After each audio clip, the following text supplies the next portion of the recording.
이 시간에는 복음의 올바른 이해에 대한 세 번째 시간, 하나님은 인간의 구원과 생명을 위해서 그리스도를 보내실 것을 약속하셨습니다 라는 말씀을 가지고 은혜를 나누기로 하겠습니다. 지난 주간에는 죄에 대해서 여러분들에게 말씀을 드렸습니다. 대개의 경우가 도덕과 윤리적인 이 잘못된 것을 죄라고만 여기고 있다는 것이죠. 사실은 이 죄라는 것은 바로 무엇이냐? 도덕과 윤리적인 그것을 넘어서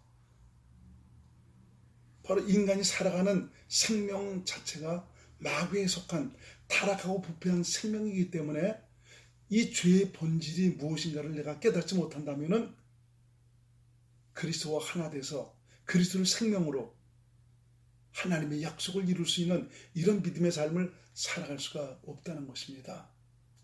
그래서 이 죄의 부분을 우리 확실하게 깨닫고 정의를 내리는 것은 너무너무 중요합니다. 이 사실을 알지 못하기 때문에 주님과 동행하기를 원하지만 동행하지 못합니다. 주님과 함께 살기를 원하지만 함께 살지를 못하는 것입니다. 주님의 음성을 듣고 주님과 하나 돼서 주님의 은혜로 살기를 원하지만 이것이 이루어지지 않는 것이 바로 죄에 대한 이런 개념을 확실히 깨닫지 못하고 있기 때문에 그런 것입니다. 그래서 하나님은 바로 이 복음의 약속을 이루시기 위해서 우선 우리 인간을 죄에서 벗어나도록 하기 위해서, 다시 말하면 마귀에게서 벗어나도록 하시기 위해서 그리스도를 보내실 것을 약속을 하셨습니다. 인간의 불순종으로 말미암아 하나님은 즉시 인간의 구원과 생명을 위해서 여자의 후손으로 오실 그리스도를 약속을 하십니다. 창세기 3장 15절 공동 번역으로 한번 제가 읽어드리겠습니다. 나는 너를 여자와 원수가 되게 하리라. 네 후손을 여자와의 후손과 원수가 되게 하리라. 너는 그 발꿈치를 물려고 하다가 도리어 여자의 후손에게 머리를 밟히리라. 머리를 밟힌다는 것은 모든 권세와 능력을 전부 무력화시켜 버린다는 것이죠. 누가? 여자의 후손으로 오실 그리스도가 그렇게 하도록 하시겠다는 것입니다. 그러므로 죄에서 벗어나서 하나님의 약속에 이르기 위해서는 하나님께서 보내시는 바로 여자의 후손으로 오시는 그리스도를 믿는 믿음으로만 모든 죄에서 사함을 받고 옛사람도 깨끗하게 처리가 되고 하나님께서 약속하신 대로 하나님의 생명을 가진 하나님의 자녀로 영생의 삶을 살아갈 수가 있게 되는 것입니다. 그러나 이 그리스도를 그 믿음이라는 것은 오직 아브라함의 믿음으로만 가능합니다. 그래서 하나님은 이것을 위해서 아브라함을 택하셨습니다. 그리고 그의 믿음을 만들어 가셔서 아브라함의 믿음으로 그리스도로 말미암아 하나님의 약속에 이르도록 하셨습니다. 그러면 아브라함의 믿음은 어떤 믿음입니까? 바로 할례받은 믿음입니다. 이 믿음을 만드시기 위해서 하나님은 갈대아 우르에서 아브라함을 불러내시죠.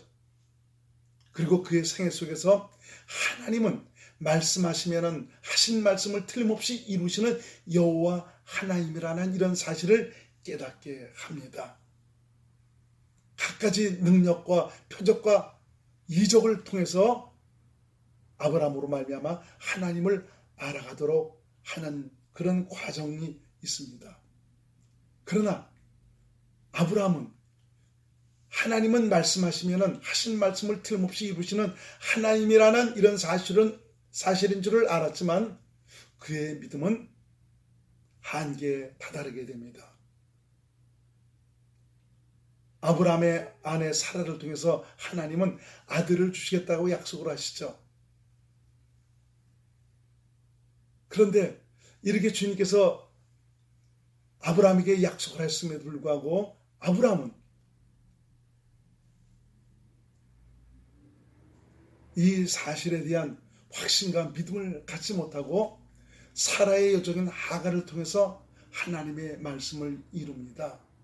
이러한 결과로 그에게서 바로 이스마엘이 태어나게 되죠. 이건 바로 뭡니까? 육신의 생각과 마음으로 하나님의 말씀을 이루려 했다는 것입니다.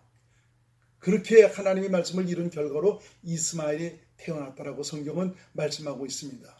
이것은 인간 스스로에게서 난 믿음의 한계를 깨닫게 하는 것입니다.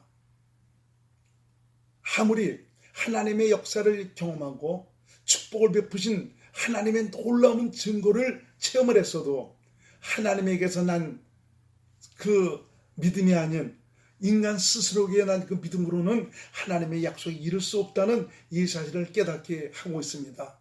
우리도 처음에 예수를 믿으면서 갖가지 하나님의 그 은혜의 역사를 경험하면서 하나님은 살아계시다, 하나님은 참 오늘도 일하시는 하나님, 역사하시는 하나님이다 라는 이런 사실을 깨닫게 되면서 하나님께 대한 소원을 갖고 소망을 갖고 믿음을 갖지 않습니까?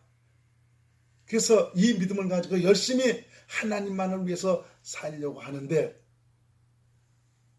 여기에 있어서도 좀 이것이 바로 우리에게서 난 그 믿음은 결코 하나님의 약속이 이룰 수가 없다. 성령으로 말미암아 그리스도 안에서 주님과 하나 돼서 주님의 음성을 듣고 주님의 믿음으로 살아가는 이 단계에 이룰 수 없다는 것을 말씀해 주고 있습니다. 이런 갖가지 역사를 체험했어도 어느 정도 가다가 더 이상 진전하지 못하는 참 이런 신앙을 가진 이런 분들을 많이 보게 됩니다.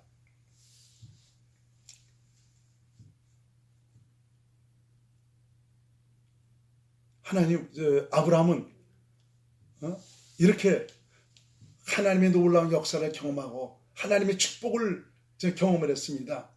그 하나님의 살아계심을 알았습니다. 말씀하시면 틀림없이 말씀을 이루시는 그 하나님인 것을 알았습니다. 그럼에도 불구하고 하나님께서 약속하신 그 약속을 믿지 못하고 육신으로 말씀을 이루지 않습니까? 사람의 생각과 마음으로 말씀을 이루죠. 거기서 이스마엘이 태어나게 되는 것입니다. 그래서 믿음이라는 것은 하나님이 주셔야 합니다.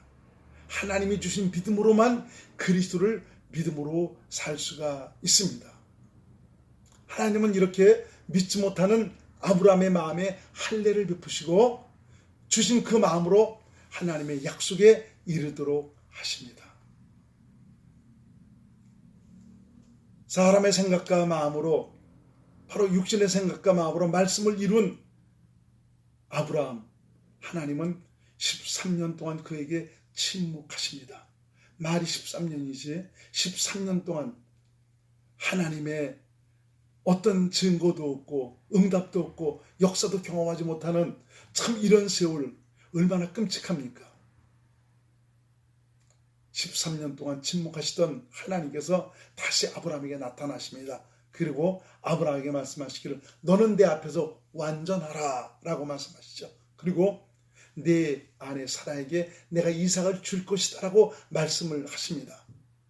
그런데도 불구하고 이 아브라함은 하나님의 말씀을 믿지를 못합니다.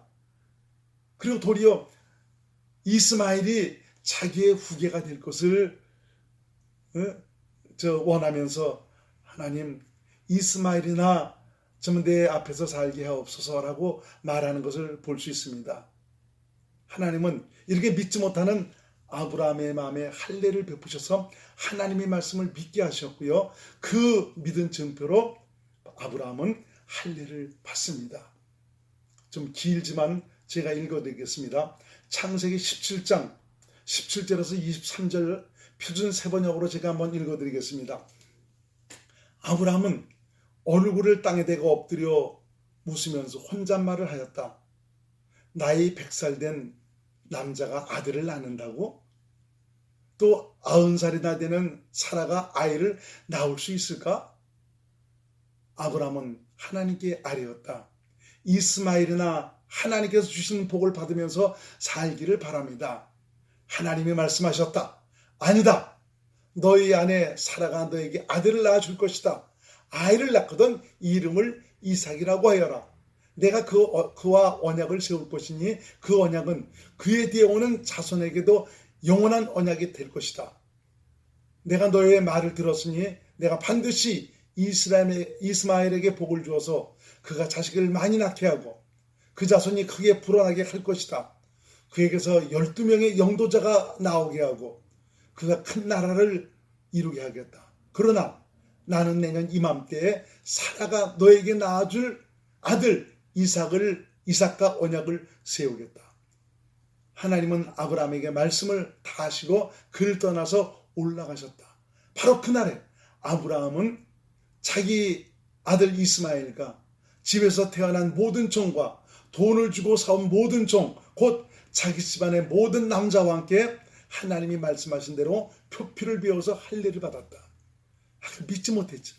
믿지 못한 아브라함의 마음에 할례를 베푸시죠. 아니다. 네 아내에게 사라에게 내가 이삭을 줄 것이다. 이 말씀하면서 아브라함의 마음에 할례를 베푸신 것입니다. 베푸시니까 이 베푸신 할례를 받은 그 증거로 하나님의 말씀을 의심하지 않고 그 말씀을 믿은 증거로 할례를 행하지 않습니까? 무엇을 말씀합니까? 인간의 생각과 마음으로는 하나님의 약속에 이를 수 없다는 것입니다. 하나님이 마음의 할례를 베푸셔야 하나님의 약속을 믿을 수 있는 것은 물론이고 믿을 수 없는 것들조차도 믿어져서 하나님의 영광을 볼 수 있다는 것을 말씀하고 있습니다. 마음의 할례를 받은 아브라함은 나이 많아 생산 능력도 없고 사라가 경수가 끊어졌음에도 하나님을 신뢰하고 믿게 됩니다. 그건 믿지 못했는데 할례를 받고 나니까 확신하고 믿게 됩니다. 이 사실에 대해서 로마서 4장 19절에서 22절에 이렇게 말씀하고 있습니다. 사실은 거의 비슷한 때 이 사건입니다. 그가 백선하되어 자기 몸에 죽은 것 같은가 사라의 태에 죽은 것 같음을 알고도 믿음이 약하여지지 아니하고 약간 믿음이 약했지 않습니까? 근데 여기는 믿음이 약하여지지 아니하고 믿음이 없어 하나님의 약속을 의심치 않고 아까는 의심했지 않습니까? 근데 하나님의 약속을 의심치 않고 믿음에 견고하여져서 하나님께 영광을 돌리며 약속하신 그것을 또한 능히 이루실 줄을 확신하였으니 그러므로 이것을 저에게 의로 여기셨느니라. 이 믿음으로 약속을 이루시기 위해서 아들을 그리스도로 세상에 보내셨으며 그가 행하신 고난과 죽음과 부활과 승천, 성령 강림의 이 과정을 받아들이고 믿은 자들을 성령으로 거듭나게 하셔서 하나님의 약속을 이루도록 하셨습니다.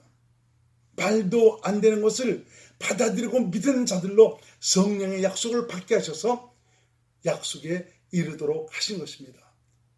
갈라디아 3장 14절 읽어드리겠습니다.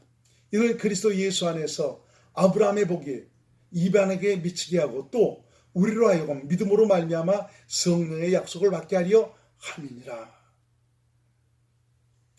성령으로 거듭났다는 것은 하나님의 생명으로 태어났다는 것이며 새롭게 태어난 하나님의 자녀들이 내 삶의 현장에서 성령의 가르침과 감동을 따라 살게 될 때 하나님을 사랑하고 경외하며 하나님을 믿음으로 살 수 있게 됩니다. 성령의 가르침은 바로 성령의 할례를 가리킵니다. 이것을 통해서 그리스도의 마음을 갖게 됩니다.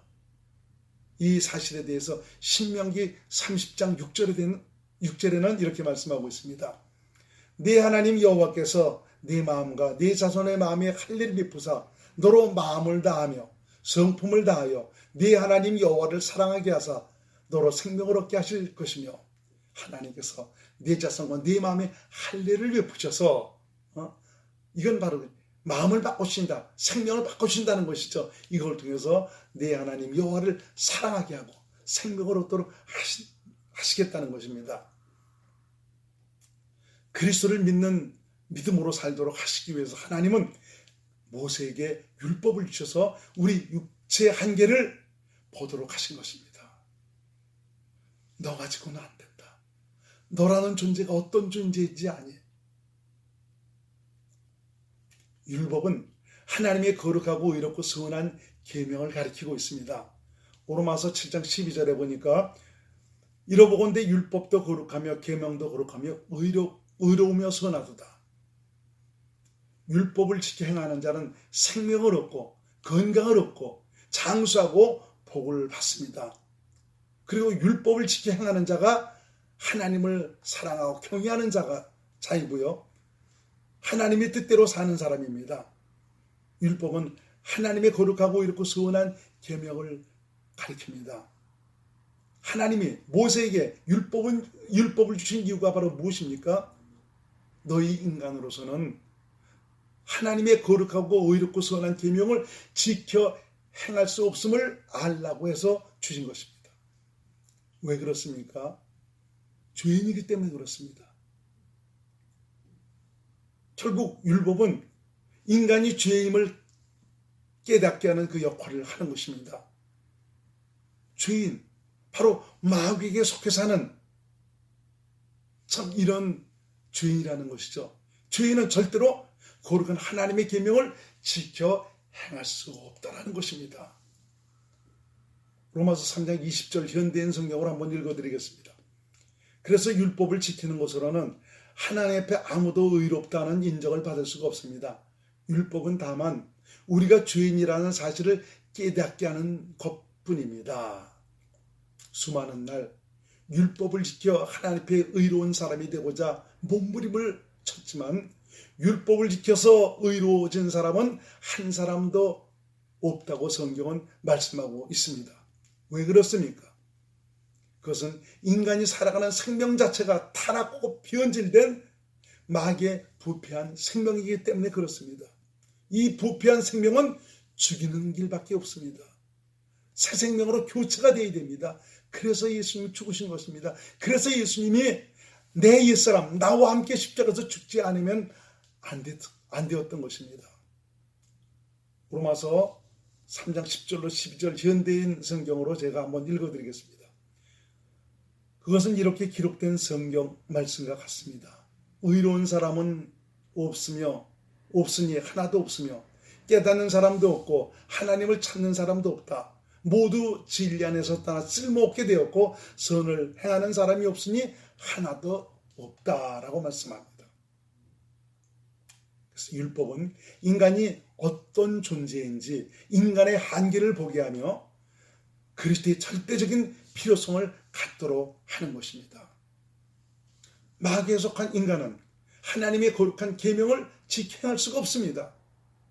이것을 깨달아야 여기서 벗어나고자 하는 목마름을 갖게 됩니다. 내가 여기서 구원을 받아야 되겠다는 이 절박한 마음을 갖게 되는 것이죠. 바로 그리스도를 간절하게 기다리는 절박한 마음을 갖게 된다는 것입니다. 그래서 율법을 그리스도에게로 인도하는 몽학 선생이다라고 성경은 말씀하고 있죠. 갈라디아 3장 24절 말씀을 제가 읽어드립니다. 이같이 율법이 우리를 그리스도에게로 인도하는 몽학 선생이 되어 우리로 하여금 믿음으로 말미암아 의롭다함을 얻게 하려 함이니라. 우리 스스로 의로워질 수는 없습니다. 그리스도로 말미암아 우리가 주 앞에 의로워질 수 있습니다.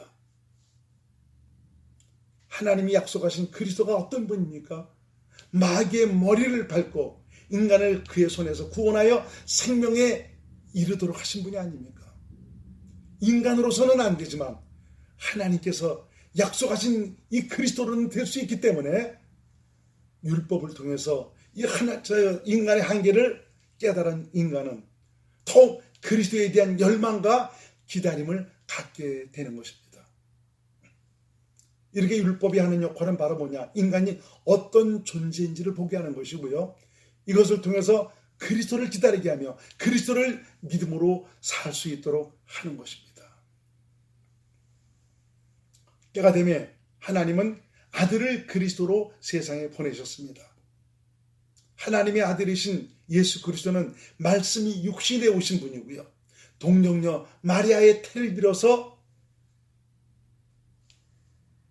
성령으로 잉태되어 오셨습니다. 이 말은 바로 여자라는 그 밭에 하나님의 생명의 씨를 심어서 이 세상에 오셨다는 것입니다. 예수님은 육신을 입고 오셨지만 죄가 없으신 하나님이십니다. 그분만이 우리 인간의 죄를 대속하실 자격이 있는 분입니다. 아담의 혈통으로 말미암은 모든 인류는 세상 어느 누구는 죄에서 벗어날 수 있는 사람은 한 사람도 없습니다. 이 말은 바로 뭐냐? 우리 인간의 죄를 대신 짊어지고 우리 죄를 해결해 줄 수 있는 이런 사람은 천하인간에 한 사람도 없다는 것을 말씀해 주고 있습니다. 그래서 죄가 없는 하나님이 성령으로 잉태되셔 하나님의 생명으로 거룩한 씨를 심어서 죄가 없는 몸으로 이 땅에 오신 것입니다. 이렇게 오신 이유는 바로 뭡니다? 바로 뭡니까? 우리 죄를 대속하시기 위해서, 바로 죽기 위해서 오셨다는 것이죠.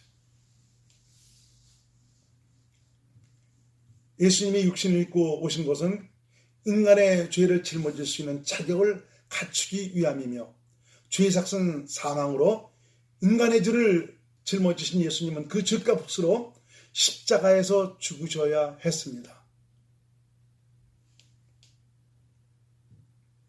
예수님은 내 죄 때문에 죽으셨습니다. 내 죄란 바로 내 옛사람을 가리킵니다. 나를 가리킵니다. 이것은 2000년 전에 예수님 죽으실 때 나도 함께 죽었다는 것을 말씀하고 있습니다. 그가 받으신 고난 하나하나는 내 죄에 대한 형벌을 받으신 것이고요. 가난하게 사신 것도, 피곤하고 고달픈 삶을 사신 것도, 채찍에 맞으신 것도, 가시면류관을 쓰신 것도, 십자가를 지시고 골고다 언덕까지 오르신 것도, 그리고 거기서 죽으신 것도 내 죄값에 대한 형벌이었습니다. 그리고 죄의 사람인 나도 함께 죽여서 무덤에 장사 지내 버리셨습니다. 이사야 53장 4절로 6절 말씀을 제가 읽어드립니다. 그는 실로 우리의 질고를 지고 우리의 슬픔을 당하였거늘 우리는 생각하기를 그는 징벌을 받아서 하나님에게 맞으며 고난을 당한다 하였노라. 그가 찔림은 우리의 허물을 인하며 그가 상함은 우리의 죄악을 인함이라. 그가 징계를 받음으로 우리가 평화를 누리고 그가 채찍에 맞음으로 우리가 나음을 입었도다. 우리는 다 양 같아서 그릇 행하여 각기 제 길로 갔거늘 여호와께서는 우리 무리의 죄악을 그에게 담당시키셨도다. 예수님은 내 죄 때문에 죽으셔서 죄에 대한 형벌을 받으셨지만 그의 하나님 되심으로 인하여 3일 만에 부활하셨습니다. 예수님의 부활은 죄에 대한 완전한 해결을 해주셨다는 이것을 의미하고 있습니다. 예수께서 행하신 대속의 사역을 받아들이고 믿은 자들에게 이 부활은 산소망이 되도록 하셨습니다. 예수님이 부활하시고 승천하신 후 대속의 은혜를 믿고 아버지 약속을 기다리고 있던 제자들에게 성령으로 강림하셔서 새로운 생명의 탄생을 이루도록 하셨습니다. 이것은 영원전에 가지셨던 하나님의 계획이고요. 이것을 하나님의 아들 그리스도를 통해서 이루셨습니다. 그리고 믿는 자들의 생명이 되셨습니다. 이제 아들과 생명으로 하나 된 새 언약의 일꾼 그리스도인은 그리스도의 생명으로 살아야만 합니다. 복음을 받아들여 믿은 우리를 성전 삼아 오신 예수님은 믿는 자들의 생명이 되셔서 바로 그리스도 안에서 하나님의 풍성한 은혜와 복을 누리며 영생의 성공을 이루도록 하시고 있습니다. 복음으로 산다는 것은 복음의 주체이신 내 안에 계신 그리스도를 믿음으로 산다는 말입니다. 그리스도 안에서 주님 주신 마음으로 산다는 말입니다. 복음으로 산 자는 더 이상 내가 없고 내 안에 그리스도 그분만이 계실 뿐입니다. 그분이 내 주인입니다. 그러므로 복음으로 산다는 것은 내 안에 계신 그리스도에 의해 그리스도를 믿음으로 그리스도의 천부를 은혜로 누리고 산다는 말입니다. 오직 주님의 은혜로 삶의 모든 과정이 주님에 의해서 움직이는 복음의 사람이 되시기를 바랍니다. 여러분, 복음을 믿음으로 살고 계십니까? 그렇다면 하나님과 함께하는 은혜의 확실한 증거를 통해서 생명의 감격을 누리고 살아가는 귀한 믿음의 사람들이 될 수 있기를 바랍니다.